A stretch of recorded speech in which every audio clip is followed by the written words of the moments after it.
There is a series of horror games I love that many of you watching wouldn't even consider to be horror games. It doesn't have your traditional dark, foreboding atmosphere, scary monsters or psychopaths chasing you, or copious amounts of blood and gore being shed. However, I always argued that good horror games don't need to be grim and gritty. All they need is to send a message that keeps you awake at night thinking about it. This is why I love Burnout and its inspiration, Thrill Drive, and how these games have kept me thinking about them even long after I've played them. Now, most of you are probably asking, Burnout? You mean the game series of fun arcade racers about crashing cars and causing as much mayhem on the road as possible? How are these horror games? Yes, I'm talking about the very same series everyone knows and loves. See, Burnout started very uniquely differently from how it would evolve and be familiarized as today. First ever Burnout game was a whole other animal, and its inspiration Thrill Drive was completely wild. I want this to be the definitive video on both Burnout and Thrill Drive, the one everyone who is curious about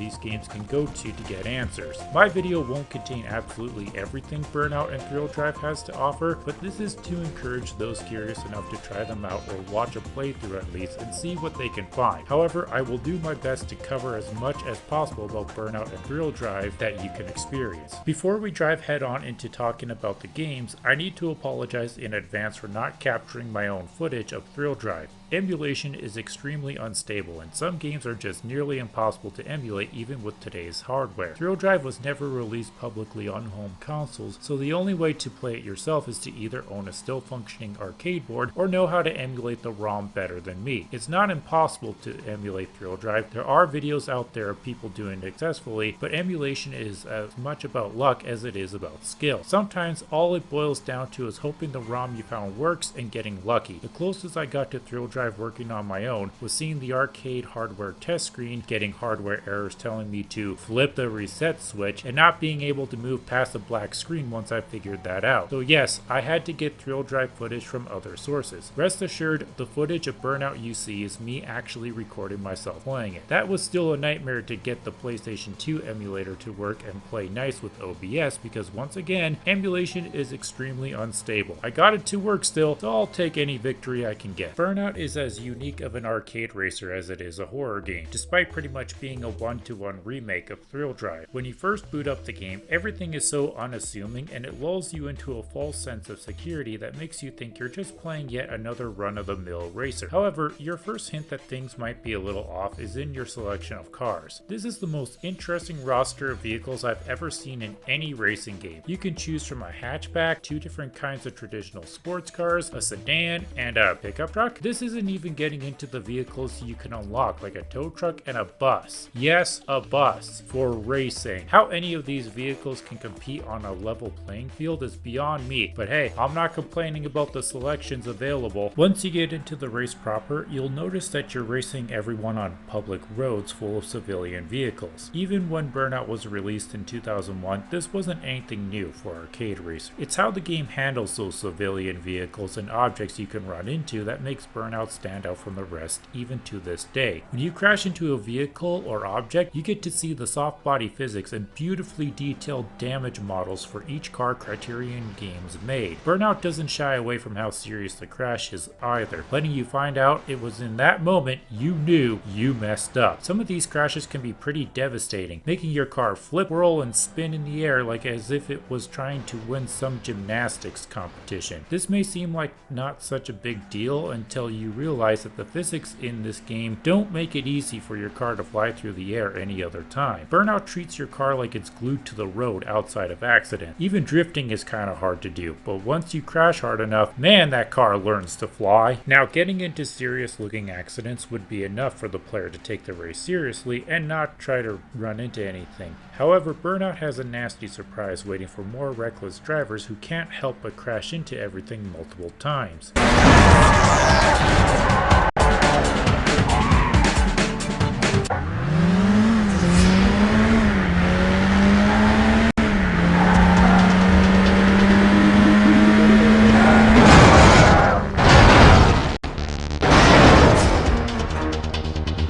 Burnout hits you with reality as the music changes to something far more serious and sinister. The color palette becomes faded, and the screen is even slightly tinted darker. Welcome to what I call panic mode, where your timer is significantly shortened and there's barely any wiggle room to make any more mistakes, if any at all. Panic mode turns this simple fun arcade racer into what feels like a fight for your very survival. While racing in panic mode, you get the constant feeling something is terribly wrong and someone is waiting for, anticipating your next fatal mistake. This is a suitable punishment for players who drive too recklessly. Burnout takes mastering the game very seriously and urges you to drive as carefully as possible. It's also very sinister because you have to drive dangerously in order to fill your nitro meter. The name of the game is to drive as safely but also as skillfully as possible. It is possible to win races and tournaments without nitro, but with slower vehicles, a full nitro tank can give you the edge you need. However, taking these risks comes with the biggest risk of possibly entering panic mode and making your drive incredibly tense. Outside of the main tournament and single races, there isn't much else to offer. There's a time attack mode where it's just you and the track so you can get familiar with it and complete the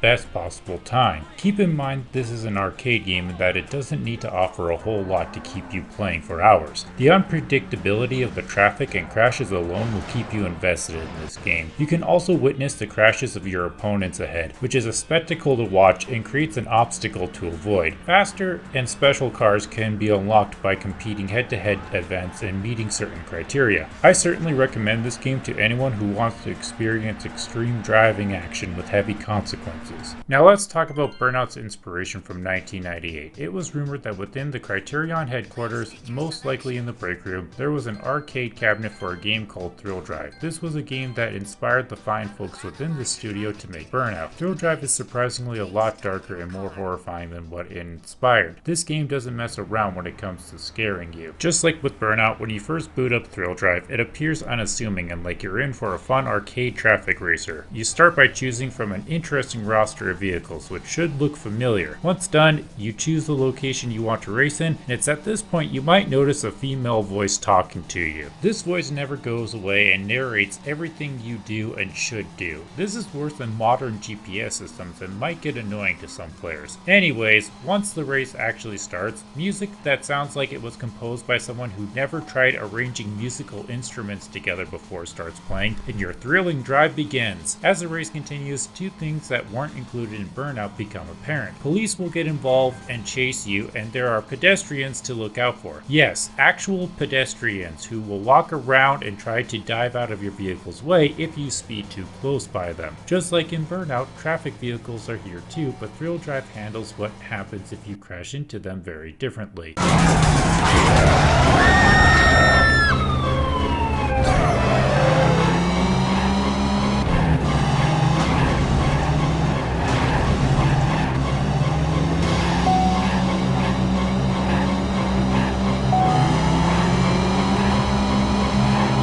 Okay, this is straight out of one of those gaming creepypastas, but I remind you, this game was made in 1998. When you crash, horror music starts playing, the screen cracks, an image of a terrified driver temporarily pops up as bone-chilling red text appears describing your accident. If that isn't bad enough, you get to see what happens to your driver. They're flung around inside your car, and if the collision is bad enough, they might even smash through the windshield as you're helpless to watch. Ambulance sirens are heard, and on replays you can watch the police open their car doors as they're about to get out near your wreck. From this point forward, the game changes for the worse. As the horror music stays, the sky is now a dark overcast, and the game's color palette changes to be something completely washed out and look like it was straight out of Silent Hill. Your checkpoint timer is significantly shortened, and making matters worse, the more accidents you get into, the uglier the environment and storm becomes. If you want to avoid a drive through hell, extremely careful driving is recommended. If you haven't figured it out by now, Thrill Drive is a PSA disguised as an arcade game designed to dissuade people from driving and racing at high speeds on open, public shared roads.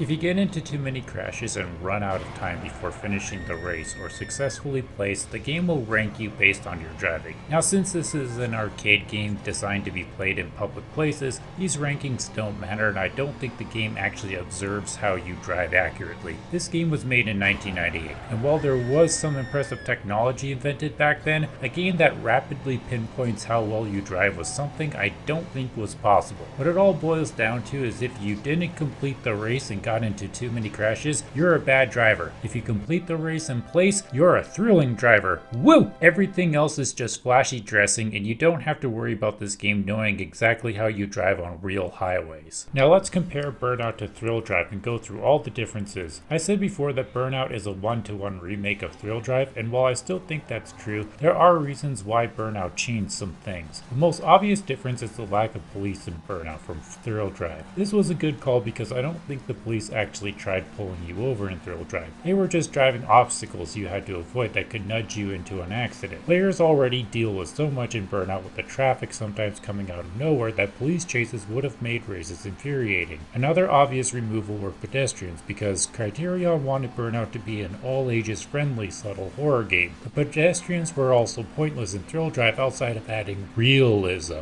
It's kind of funny how Thrill Drive doesn't judge you based on how many pedestrians you ran over. Actually, I don't think Thrill Drive allows you to run over any pedestrians, really. The way both games handle scaring you is fascinating. Thrill Drive immediately let you know your careless driving was a horrible mistake. Burnout gave you a few chances and kept its horror game reveal more subtly hidden. Even so, Burnout's reveal as a scary game feels like a mild prank compared to Thrill Drive's joyride into absolute purgatory. As crazy as this sounds, I like Burnout's approach into horror more than Thrill Drive's. For one, Thrill Drive gave up the facade of being an arcade racer rather too quickly after the first crash. You had to be an expert, omniscient driver in order to remain unaware of Thrill Drive's scares while playing. In Burnout, as long as you were a good driver, you could actually go an entire race completely unaware there was something spooky lying underneath the surface. This makes Burnout's horror approach more effective because it feels like a genuine, unsuspecting punishment for screwing up too many times. For another point in Burnout's favor, it doesn't have that annoying voice narrating everything you do. Thrill Drive's scare factor also feels like it outstays its welcome after more than a couple of crashes. With all the screams and flashing faces popping up, it's like one step away from being a Five Nights at Freddy's style jump scare. Now, it sounds like I'm being harsh on Thrill Drive, but there are things to praise in it that are done better than Burnout. Thrill Drive actually feels like what it would be like to race on public roads where you put your life on the line. The game judging you for your driving really makes you think about how you drive in real life and what you could do to improve it to keep you and those you care about safe. I love the soft body and crash physics in Thrill Drive and believe some of them were done better than even in Burnout. The storm getting worse with each crash is a nice touch that I wish Burnout would have included. You want to know the best thing Thrill Drive has that Burnout criminally doesn't? Do you really want to know? You could unlock a cow as a secret vehicle and drive it in a race. You heard me right the first time, I did not utter. Look, I'm going to be black and white about this. I'm mad that this was something Thrill Drive had to hide. When this cow hooves it, she can really move.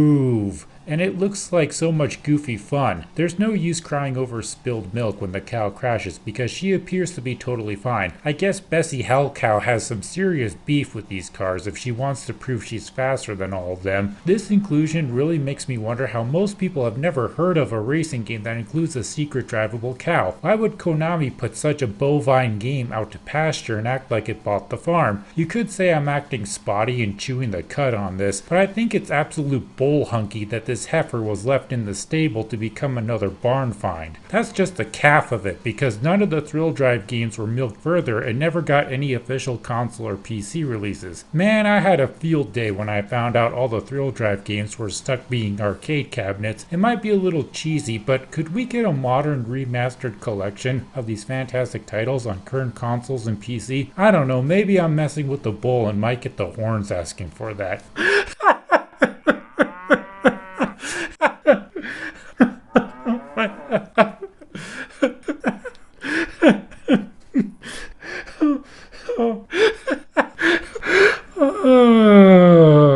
Holy cow. Both Thrill Drive and Burnout are fantastic games that complement each other. Because Thrill Drive is extremely difficult to nearly impossible to emulate, Burnout is the perfect substitute if you want the same action. Burnout is a fantastic subtle horror game you can play with your kids or younger siblings and relatives. There is tons to do in Burnout, unlocking tournaments, tracks, cars, and experiencing all the different crashes you and your opponents can get into. Thrill Drive is still a fun game to watch despite not being able to play it unless Konami releases a Thrill Drive collection on modern systems. There are a few videos out there made by people who somehow got this game to work and recorded it that allows you to experience everything Thrill Drive has to offer. Konami needs to either re-release all the Thrill Drive games in a remastered classics collection or reboot Thrill Drive with a new game that blends the driving arcade action with Silent Hill type horror the publisher is known for. A full-on campaign style game where as you progress and keep crashing your car, the world becomes more and more sinister. A modern Thrill Drive game with today's graphics and storytelling would set the world on fire and get everyone talking about this series. It's kind of disappointing how as the Burnout series progressed, it nudged further and further away from its horror roots. For quite some time, each Burnout sequel did keep some semblance of horror. Burnout 3 introduced Aftertouch, a slow motion system where you could control your crashed car in the hopes of taking out another driver with it. As a kid and even now as an adult, I hate using Aftertouch and avoid it because of one simple thing.